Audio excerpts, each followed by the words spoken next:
द्वितीय अध्याय आमे देखिबा उपकारी एवं अपकारी अणुजीव संपर्क रे। ए विशाल पृष्ठ रे आमे अनेक गुड़ाए जीव को देखि थाउ। से भली चित्र रे देखा जायछि से भली आमे अनेक जीव को खाली आखि रे देखि पारू।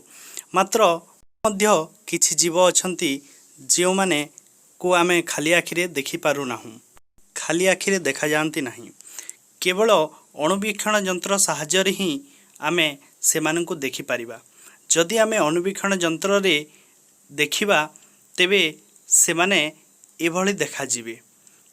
भिडियोटी रे आपण मन देखि पारुथिबे जे देखा जाऊ नाही ताहा ए अणुवीक्षण यंत्र रे देखिले हमको एभली देखा जिवो। एमाने हेले अणुजीव जहा खाली आखिरे देखा जानती नाही। एमाने खूब आकार रे छोट अटंती। एमानंकु अणुजीव कहा जाए। एही अणुजीव मुख्यतः 4 श्रेणी रो बीजाणु, आदिप्राणी, कवक, शैवाल एगुड़िक 4 श्रेणी रो अटंती। एगुड़िक व्यतीत अणुजीव जगत रे भूताणु एक विचित्र सत्ता। एहाकू प्रहेलिका भाव रे ग्रहण करा जायछि। भूताणु को इंग्राजी रे भाइरस कहा जाए।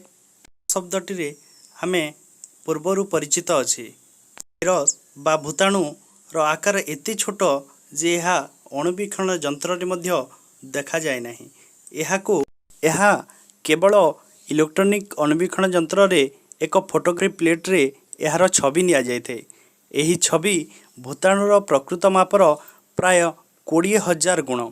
एहाकू मिलीमाइक्रोन रे प्रकाश करा जाए। 1 मिलीमाइक्रोन कहिले 1 माइक्रोन रो 1000 भागरो 1 भाग। उद्भिद और प्राणी मानक शरीर रे केतेक लक्षण को भित्ति करी ही आमे एही भूताणु रो उपस्थिति जानि पारू। भूताणु केवल पोषक जीव भितर रही ही एहार वंश वृद्धि करिथाए। जीवाणु उद्भिद किंबा प्राणी मानक कोष ही भूताणुर पोषक। असंता काली देखिबा अणुजीव मानकर प्राप्ति स्थान। कार्य रे समस्त भाई भौणी ठीक भावरे नोट लिखिबे एवं परवर्ती संगति को ठीक भावरे पढ़िथि गुरुजी को नियमित गृह कार्य देखाइबा।